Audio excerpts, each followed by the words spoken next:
G'day, mate. How you doing? Good morning. You picked up a bit of accent there.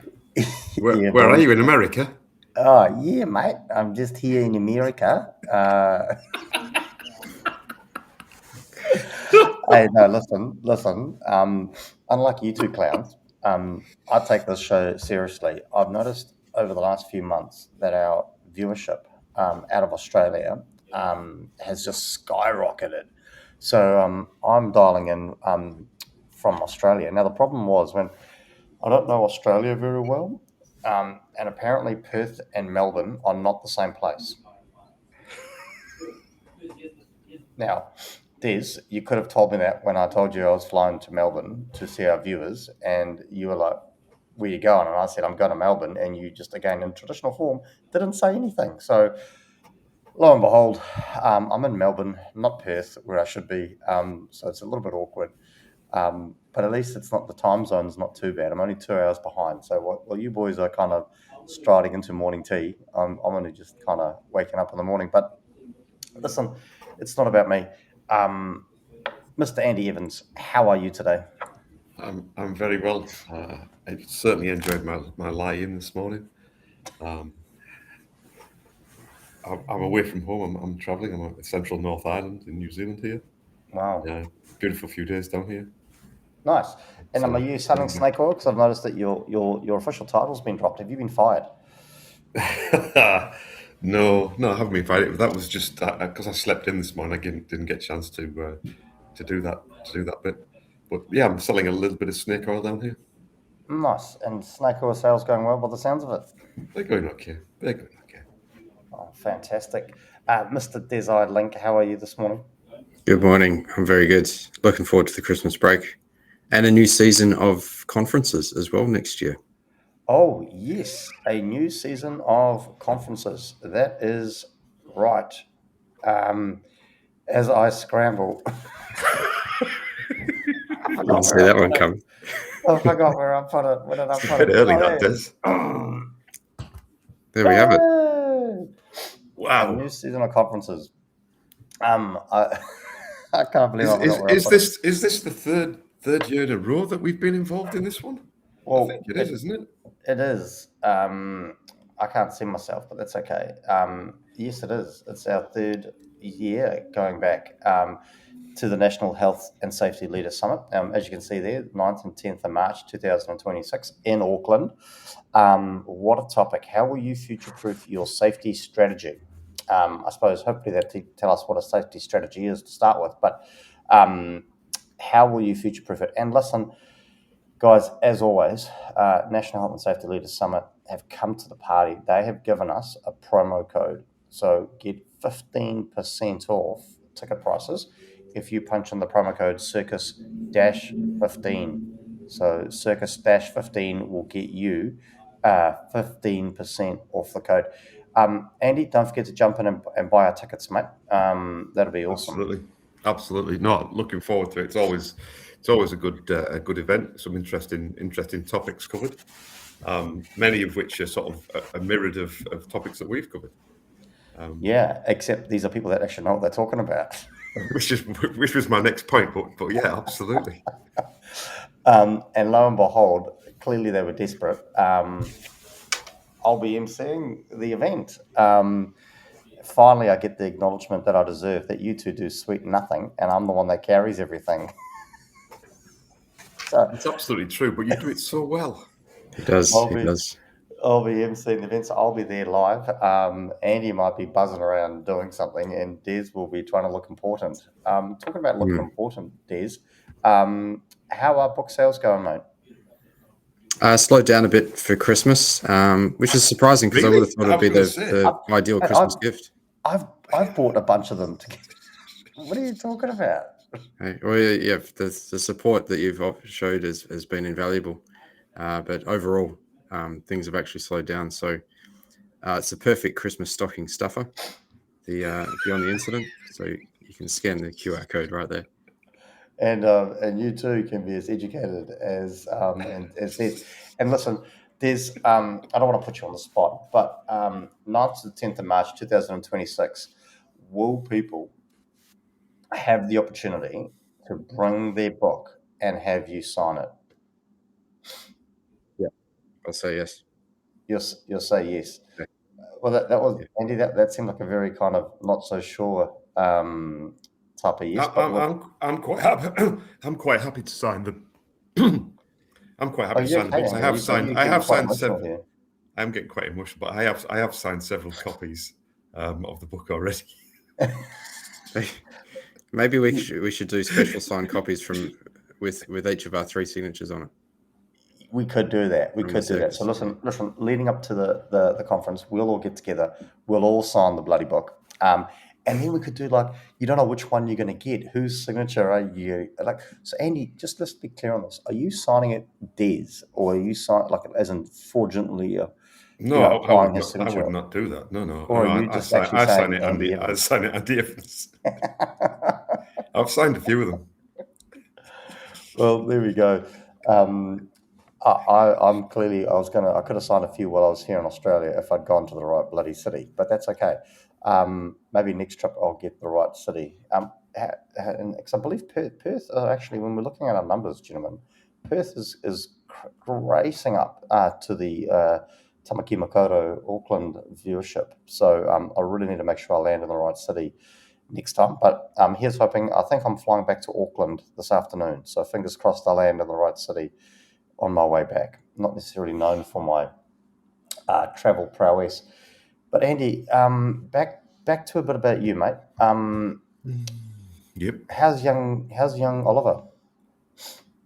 He's good. He graduated school this week, and it's all a Wow. bit emotional. Well done. He asked Wow. quite an interesting question. He said, "Well, we've graduated now, so why do we have to go for the next 4 days?" And listen, hey, valid point though, right? Valid point. I thought so. I thought so. And I'm still not sure what my answer should be. Well, I'm going to put this to you, right? I've just come up with this great analogy. When you run across a finish line in a marathon, do you keep running? Yes, to get the lactic acid out of your legs. Well, there we go. There's your answer. Tell him to get the lactic acid out of his legs, suck That's it up, and keep going back to school. That's it. Cool. Thank you. I'll send that to him now. You see what I mean? I'm full of great analogies. No wonder Bright Star want me back at the National Health and Safety Leaders Summit to MC the conference. I am just full of insight and wisdom and all that other kind of good stuff that you're going to get early in the new year, in the 9th to the 10th of March 2026 in Auckland. That is the National Health and Safety Leaders Summit, brought to you by Bright Star. So absolutely brilliant. Now, team, Des, listen, need to jump over to you, my friend. Are you ready for a disclaimer? I am, and Last- I'm glad insight last and time you wisdom weren't that because I want to prepared. take us all back. No, I am today though, and so I'm insight and wisdom because I want to take us back to the disclaiming retreat with Guru Ignatius that I undertook earlier this year. Us to turn our attention to the element of air, which was delivered in perfect silence, the Guru's preferred method for communicating without ever being pinned to meaning. With each breath we took, we inhaled speculation and exhaled plausible deniability. We watched him gesture vaguely at the sky, a silent reminder that words drift, intentions wander, accountability is non-aerodynamic. And at one point, he traced a small circle in the air, which we interpreted as intentions disperse, liability does not. Though, to be fair, he could have been swatting a fly. Air taught us that anything released verbally tends to float away before anyone can prove you mean it. So interpret this podcast at your own risk. Nothing is fixed, binding, or even particularly grounded. For actual advice, seek someone who deals in solids. Oh, well. Andy, can you remind me how much we financially contributed to this retreat? Well, I mean, I think rather than looking at the cost, I think it's probably beneficial to look more at the value as a value proposition.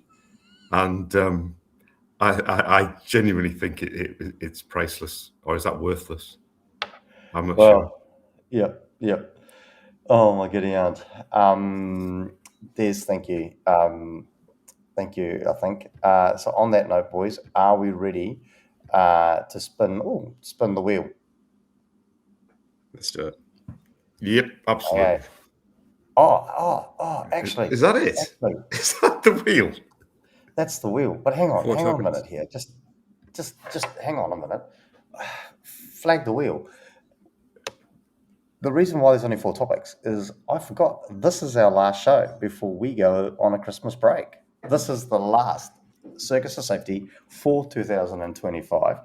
Quite emotional, gentlemen. We almost forgot that. I can't believe. I mean, we were debating running a Boxing Day show, right? That was on the cards. But then we thought, no, bugger it, we can't be asked. But yeah, just wanted to call it out. There's only 4 topics to go because this is our last show for the physical year of 2025. So let's hope it's a goodie. Des, here's hoping it's one of yours, mate. Fingers Here we crossed. go. Let's do it.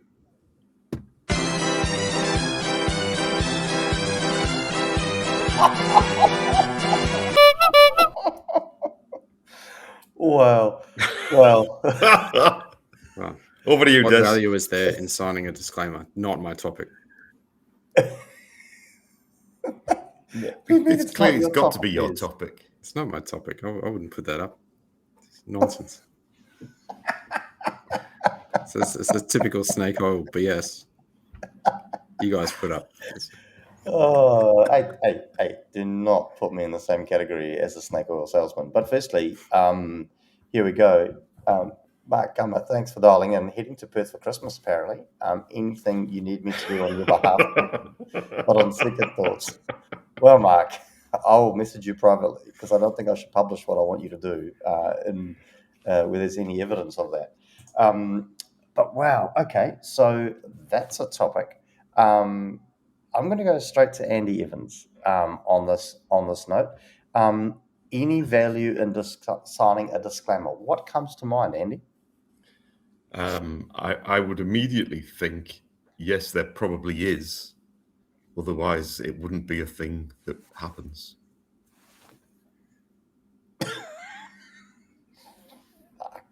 Okay, I'm so feeling quite profound today. If I said to you there was value in jumping off the harbour bridge and we all jumped off it, just because I did it, does that mean there's value in it? Potentially, because there's a whole business that operates doing that underneath it. Oh, well, okay, we'll come back to you on that. There's, I mean, listen, on this retreat that we did not financially contribute, thank God, to, where you were over with Guru Ignatius in the caveat. Amazing experience, amazing. Yeah. Great, I'm glad you're getting value, or got value, I should say. Did this come up about the value of signing disclaimers? I mean, and what are your thoughts on it? It was implied. It was a silent retreat, and these things are implied, Brent. Well, what's not going to be silent, though, is the topics and the speakers on the 9th to 10th of March 2026 at the National Health and Safety Leaders Summit. If you want value, use the code Circus-15 to get 15% off your attendance. You too can come away with hopefully more wisdom than Des. In fact, I think we've got to start debating, is the National Health and Safety Leaders Summit that's taking place on the 9th to 10th of March 2026, is that better value than the disclaiming retreat? That could be a topic on the wheel next year. I think it's better value than this topic, that's for sure, because it's certainly not something I would put up because disclaimers are used to manage legal risk. They're not a safety thing. So I don't really know why it's on the wheel to begin with. But if we're talking about the value of signing safety documents, that's probably an interesting discussion. No, maybe we could pivot the value of signing a disclaimer, the thing that you do before our show. Well, no one signs that one, do they? Well, thank God, because I don't know. It sounds like there's no value in it. The value is in the spirit. It's soul enriching. Okay, well, let's go to Snake Oil Salmon, who probably has a bunch of disclaimers that he gets people to dish out and sign on a regular basis. I mean, Andy, your thoughts? Well, maybe let's take it this way. Let's kind of look back towards Des. Let's actually look at what do we think or what do we understand wow, sorry, I just got distracted. Big call outs coming in. Des, you're going to need to be subbed out based on your performance. So, hey, Matt, we'll always love you on the show. You would beat Des hands down every day of the week. But we signed a contract. But apparently that's meaningless. So we might be giving you a call shortly. Andy, let's break it down. Let's do something that you like to do. Let's, in your mind, firstly, when you hear the word disclaimer, what is it that you actually think of? What does it mean to you? What is a disclaimer? What is it? Well, I think if I just sort of off the top of my head, it would be generally a piece of paper that's got lots of writing on that nobody ever really reads, and they just sign the bottom of it. Yep. Okay. Believe it or not, these days they're also quite often found electronically, and people Are can they read really? them and digitally or accept them. Yeah, it's amazing. You should introduce that sort of level of technology to your business. You might increase snake oil sales tenfold. It's just I mean like yourself, worked in adventure tourism for many years, and it was a standard thing that you got people to sign a disclaimer or a waiver or that sort of thing, and I honestly hardly anybody ever read them. Yep. Hardly anybody ever read them, which I think goes back to the point that Des often talks about, is that there's not a lot of value in signing something if all it means is that you put your name on a piece of paper. It doesn't mean that you understand it or you read it. And I may be wrong there, but I'm not a lawyer. No, we're funny we knew one. In fact, actually, I think there might be some lawyers speaking at the conference. What conference is that? Is that the National Health and Safety Leaders Summit, 9th and 10th of March 2026 in Auckland? Yeah, I think there might be some lawyers speaking at that. So maybe, if we can't get our head around this issue, maybe attendance there would be useful. Oh, boys, you keep talking amongst yourself. Room service has just turned up. Oh, cool. Is that about right, Des? Is that whole concept of signing things? While he's gone, we can have a proper conversation. So just because you sign something doesn't mean you understand it, does it? It just means you put your name on a piece of paper. Is that right? Well, it can mean different things in different contexts, but if we're talking about disclaimers, it does mean something in terms of liability and limiting liability of whatever you're doing. So adventure tourism activity, the provider would be limiting their liability with respect to their activities. That would carry some weight in insurance law and tort law. Yeah. Now, the question would probably be, did you give the person the opportunity to read it? Were they a free and willing adult, competent to enter into that sort of an agreement? All those types of questions get asked and answered. But I think we're just way outside the scope of health and safety here. There's an entirely different discussion about signing a document when it comes to, task analyses or standard operating procedures and toolbox meeting minutes. Well, if we just go back to more generic risk space for a second, would the language in which is used in the disclaimer or in the document, would that be taken into account? Like, does it have to be sort of plain English, or is there any? Does it have to be accessible to the person that's signing it, or would that be left to them to seek legal advice? I think that would be a consideration, but the bar would be considerably low, and that is that if you're a normal functioning adult, you should be able to cope with that sort of language. That's the assumption, and it would only be exceptional that a disclaimer would be shut down because it didn't use plain English. If anything, if it's not plain English, you should be questioning it at the time, saying, I don't even know what that means, so I can't sign it. Okay, yeah. I just want to thank he's back. Angel Brewed Coffee for Angel's Brew Coffee here in Melbourne. Make sure you get your cup of Joe from them today if you happen to be in the beautiful city of Melbourne. Is this how the show's getting sponsored now, just with room service to deliver to you? Well, Mate, as you noted from the fantastic team at Brightstar, who are bringing you the National Health and Safety Leaders Summit, the 9th to 10th of March in Auckland, Circus-15 for a 15% discount. They actually have acknowledged that I'm the one holding this show together. So why else would Angels Brew Coffee here in Melbourne not want to sponsor me and bring me room service? I've got no answer to that. No. Anyway, so I want to I just want to kind of hone in on this, and I don't want to become Andy Evans. I don't want people to go, "Oh my God, finally, after years and years, Andy's rubbed off on you." But you're a man of many, no, not many words. That's not Very few words. Yeah. You're a man of very few words, but the few words that you say are generally quality. Have we actually? What does the word disclaimer mean? Have we actually kind of looked into that at all? Like, are we using, if there's no real value in them potentially, are we looking at disclaimers the wrong way? Are we actually trying to get them to do the wrong thing? Good question. It's trying to think of a way to explain it. So in common law jurisdictions like we have in Australia and New Zealand, there's a bunch of duties that exist that aren't written down in statute. They're developed through case law. And these duties kind of collectively amount to what's called tort law. And under tort law, this is really general terms, by the way, so please don't. Do you need a disclaimer here? Do you need a disclaimer here? Plain English, I think, is the words you used. There's plain English.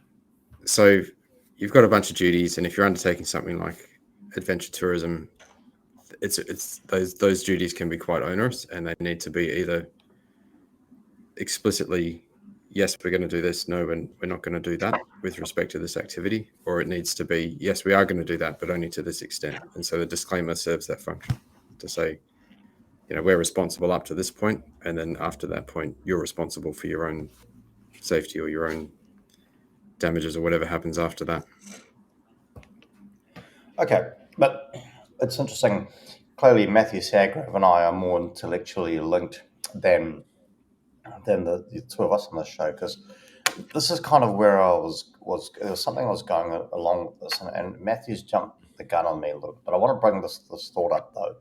But is the real topic actually about the Health and Safety at Work Act stating you can't avoid or contract out your duties, even with a disclaimer? So, going back to the name of the topic, is there a benefit in signing a disclaimer, right? And if we can't contract out our obligations, to the point you were just making there, where somebody's saying, hey, listen, up to this point, these are our responsibilities, and beyond that point, these are your responsibilities, considering that we need to understand or see foreseeable events, etc.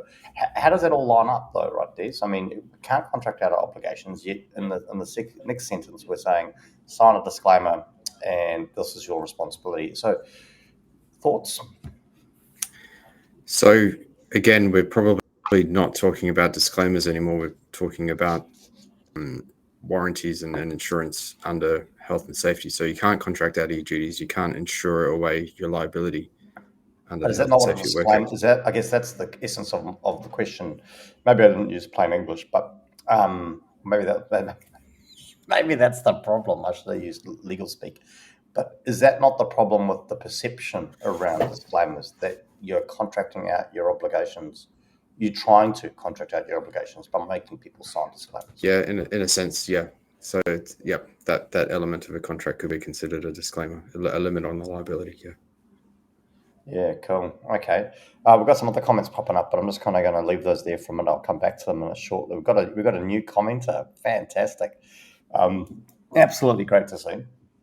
Andy, your thoughts? I mean, you peddle this stuff all the time around understanding, legal obligations, and you claim to know what you're talking about. I mean, what are you telling people? I mean, are you, again, thinking back, if you think back to your time in the sort of adventure education sort of sector, as you acknowledged, now that you know what you know, an educated fellow in the world of occupational risk, I think is what you try to sell yourself as, would you still make people sign disclaimers? I mean, do you think that is there a perception here that organisations make you sign it in a thought that you're contracting out of your obligations?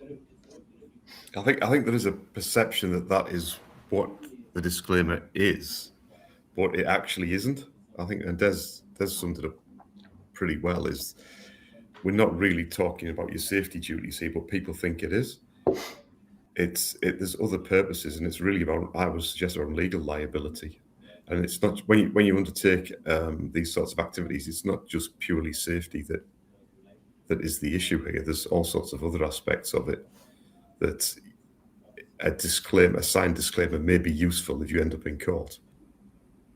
It's not going to say that you can no longer have to manage the risk, and it's their fault if something goes wrong and not your fault. You can't do that. But I would imagine there's other aspects, other pieces of law that it is relevant for.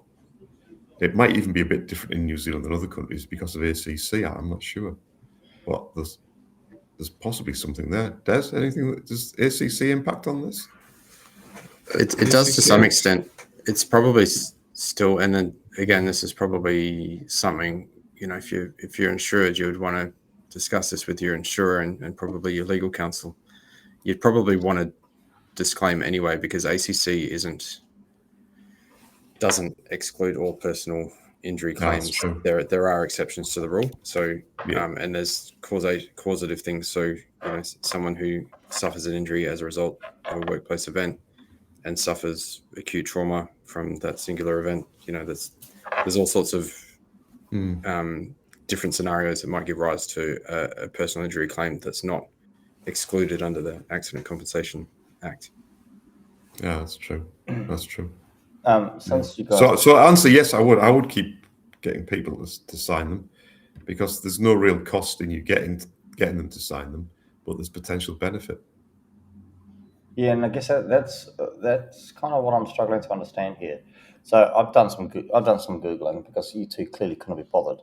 The disclaimer, the noun, a statement that denies something, especially responsibility. So again, I argue, if that's the definition of a disclaimer, where you're trying to deny something, let me go back and check those words. Deny something, especially responsibility. How could there actually be value in a health and safety context making people sign a disclaimer? Because you can't deny responsibility for something under the Health and Safety at Work Act. No, but I think it might. I'm just trying to think of a case. So in scuba diving, there's certain medical conditions that basically prevent you from being able to scuba dive safely. So the disclaimer on those declaration forms was that if you haven't been honest on that form, on that declaration, it's not our fault, because we can't go through as a business and check everybody's medical records. So to a point, we're relying on a degree of trust there, and that what they're really signing at the bottom is to say that this bit, what I've submitted above, is truthful. And I think in there was something about, therefore, it's not our responsibility if something they know about they didn't declare, then it goes wrong. I think that's how it worked together. But this wasn't in New Zealand; this was overseas. Yeah, but I think that's also provided for me anyway, Andy. I know this is hard to believe. I can't believe I'm saying this live on air. That's actually recorded and will be on the internet for all time. But I think you've nailed it on the head, though, right? It's about making people aware. Like you said, it's that unforeseeable stuff. Right? If you don't tell us the truth, or you don't disclose something, then we can't do anything about that, right? But again, I guess my question will be: is that so? When you go to sign a disclaimer, often the disclaimers are long, size 8 font. Have they actually just totally missed the point on that? Are they making it way too complicated? And I'm going to probably butcher this totally, but hopefully I get this right. Yako, hopefully, is how you pronounce that name. If a person with limited English language be seen in a different light, as they do work in an English-speaking country, going back to that whole concept of language, by making it incredibly complicated and people just filing them, is there any value? I mean, because I guess you could be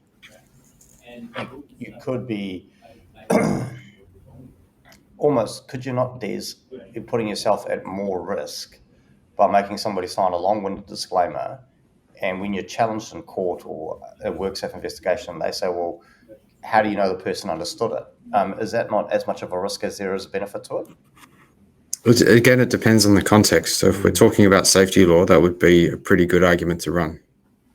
If we're talking about other law, which disclaimers mostly pertain to, it would be maybe still something you could argue, but maybe of less value. But ultimately, it's not your disclaimer that decides the extent of your liability. It's the court in any particular instance. So your disclaimer is an attempt to provide a bit of a defense for yourself should that claim arise. So I guess one of the things that I've wondered is disclaimer the wrong word? Because as soon as people sign a disclaimer, they kind of go, oh, well, sweet. People feel that they've taken on all the responsibility and they've advocated any rights that they have, right? Because that's the general feel and vibe in the comments that I know I've had people, make mention. And my wonder is it not really in a safety context? If we stick with Andy's scuba diving context, is it not more about an information sharing process, right? Is it not about making people aware of the risks? Is that not what we should be doing? Like more of a risk disclosure type form. I think we had several forms in scuba diving. One of them was a risk disclosure, which is where you basically highlighted what could go wrong. Yeah. And that it's inherently dangerous. It's an interesting point from Matt. Which I've just realised there's two, so I don't know whether I'm supposed to show this one first. In plain English, and happy to be told I'm wrong. You're never wrong. Matt, in our eyes, you're never wrong. Disclaimers have no legal weight when it comes to HSW duties. These duties cannot be transferred or avoided. Therefore, in that sense, does the presence of a disclaimer create a false sense of compliance? Wow. Now, that is why he is Andy 2.0. Andy, your response? That's interesting. I think there's probably another, from a practical side of it. I think whether you call it a disclaimer or not, but I think it's quite a serious thing. So in adventure tourism, and you've worked in it, it's quite often lighthearted, right? It's quite often lighthearted, enjoyable. People there having a great time. I think by having a formal document, almost no matter what you call it, and getting them to sign it, it sort of underlines the fact that actually you're about to embark on something quite serious and quite significant.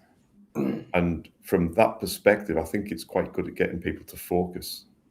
Now, whether it's a risk disclosure form or a disclaimer or whatever, but I think having that degree of seriousness, like actually what you're about to do here is serious, and you really need to listen to the instructor or your guide or whatever.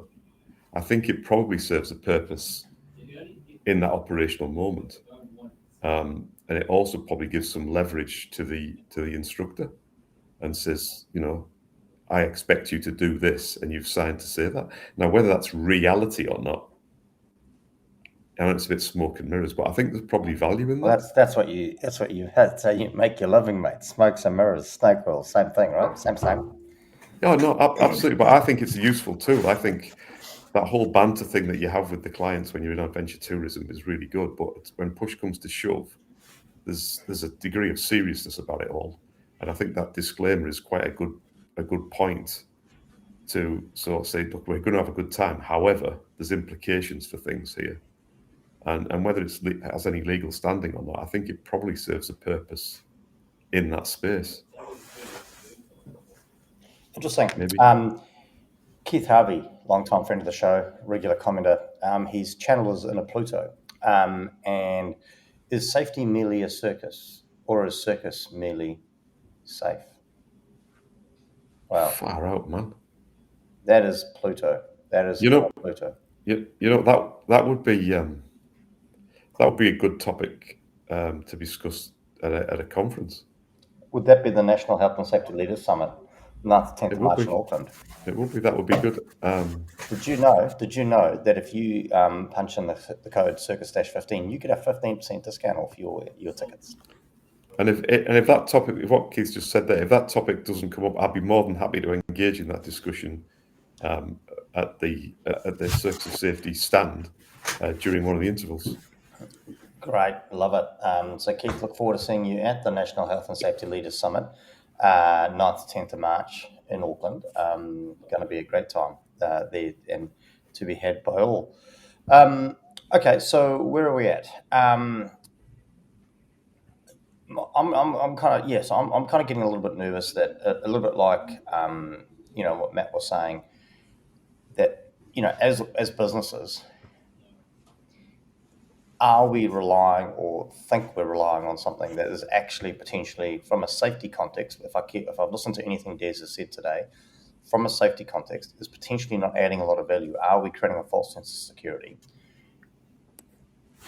Is my wonder. And that's what I'm still nervous about. I'm still not getting kind of any real kind of satisfaction that by signing disclaimers, like when we're sending kids in school camps and all that. And I'm wondering, with that said, are we therefore not providing people with the right level of information that we need to be providing them with? So if we think it's about trying to advocate responsibility, trying to pass responsibility back onto, say, a participant or a user,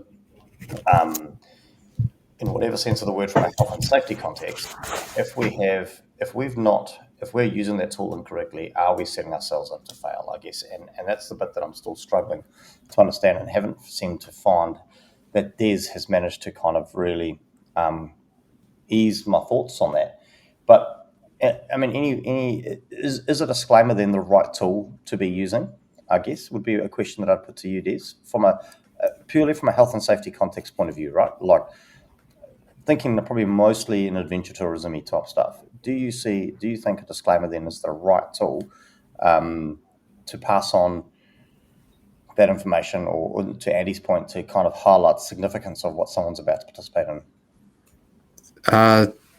Look, it's you're probably going to have to do a disclaimer in that context anyway. So you could make the most of the opportunity and provide that sense of gravitas about what you're about to undertake, and that's probably a benefit, and that aspect could translate into safety in terms of getting people to sign the task analysis or the risk assessment to say, this is what you're now committing to. Whether it holds any legal value is another question, but in the moment, it probably gives a bit of gravitas to the decision about what you're about to undertake. What I think is important to point out is, disclaimers are usually developed to respond to civil law liability, whereas safety law is criminal.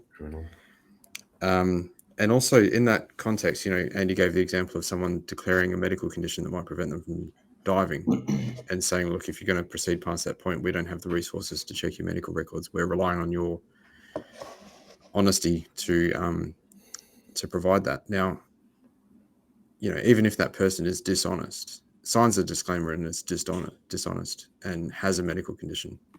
Andy, if you were 20 meters down and you saw someone in your dive group bleeding out of their ears, are you going to ignore that because they signed the disclaimer?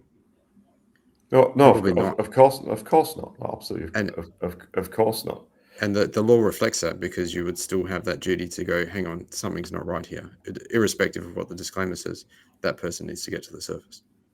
Oh, absolutely. Oh, absolutely. So let's just keep using Andy's example here. So Andy goes and tries to do something because Andy's a good fella and he wants to help, right? So he attempts to swim over and give mouth-to-mouth or whatever it is that you're supposed to do when blood's pouring out of somebody's ears. I don't quite understand that, but that's okay. Long story short, he gets the individual to the boat. Unfortunately, the individual passes away. Andy's now in a court of law. And the question is put, well, Andy, did you do everything reasonably practical that could have prevented this? And he goes, yes, I did. I made them aware that they needed to tell me about any medical conditions. It was proven or found that the reason for the blood pouring out of this man's ears was due to a medical condition that he did not disclose. He also signed a disclaimer saying that he has disclosed all information needed for me to manage his safety and security. Do we? And I know you're not a lawyer or a judge, Des, but do we see the value there in the disclaimer where Andy's done everything reasonable and the disclaimer just solidifies that he has done everything that's reasonably practicable? Yeah, so in terms of mounting a defense for Andy in that context, the disclaimer has value. It's a piece of the puzzle, and it's good. So he's in a good defensible position there. Can I say definitively that he can defend himself? No, that depends on the specific circumstances. But he's in a much better position now that he has a disclaimer. Nice. Well, there we go. I think, and if you're not sure about what to do, or whether you should be targeting disclaimers as part of your safety strategy next year, you should really be attending the National Health and Safety Leaders Summit in Auckland on 9th to 10th of March 2026, where they will be looking at how will future-proofing your safety strategy, how will you future-proof your safety strategy? So, and I think in a more litigious society with the invention of things like ChatGPT, where everybody thinks they're a freaking lawyer, probably really worth attending the National Health and Safety Leader Summit for the 9th to 10th of March so that you can understand how you will future-proof your safety strategy. Just a disclaimer there, this show contains explicit language, just letting everyone know. Does a disclaimer work after the event, Des? Does a disclaimer hold any value after the event? Everyone tries. Something happens and then everyone goes, I don't want to be responsible for that. That's not me. Oh, well, love it. Hey, so just wrapping up, I just noticed, Tom, I got a bit carried away with my coffee from Angel's Brew Coffee. Beautifully delivered. Thank you. Tasting great. Along with the fresh orange juice. Nothing like a good bit of vitamin C to keep you going. And I'm sure, talking about coffee, I'm sure there's going to be great coffee. There always is at the National Health and Safety Leaders Summit. 9th to 10th of March in Auckland. Again, Circus 15 if you would like to get a 15% discount. But wrapping this up, Des, your thoughts finally, is there value in signing a disclaimer? Yes, but in the safety context, I think we're conflating two different discussions here. If we're talking about the value of a signature on a safety document, that's a different discussion to what we've had today. Today, we've been talking about legal liability in almost a completely non-safety context. So I think there's probably scope for the other discussion, which is, does a signature carry any meaning if it's on a risk assessment or something like that? I have actually added that to my notes to add to the topics for next year, mate. So thanks for pointing that out. We might have something to learn if we attend the National Health and Safety Leaders Summit 9th to 10th of March 2026 in Auckland, where maybe we should look to future-proof our strategy. So, make sure you get along. 50% discount if you use the promo code Circus-15. Andy, your thoughts finally? Does a disclaimer add any value? I think it absolutely does, but perhaps not the value that most people think it adds. I think that would be the best way to sum it up. And I tend to agree. Those are my thoughts too. I think, there's definitely value in a disclaimer. I just think that potentially it's being used incorrectly. It's being perceived. It's being perceived poorly and inadequately. And wow, here we go. Talk about comments. Snake Oil sales title for this episode goes to apparently me. Nice. Can I just add, if someone is bleeding out of their ears, it's probably not advisable to give them mouth to mouth. I don't know, mate. I don't do it. I don't know. I just maybe it is, maybe it isn't. How do you know? Are you a qualified medical professional? What would you suggest? Mouth to ear? No, because you might get some kind of blood-borne disease or something. Anyway, Andy, what are you up to the next couple of? What are you up to over Christmas, mate? Working mainly, I think.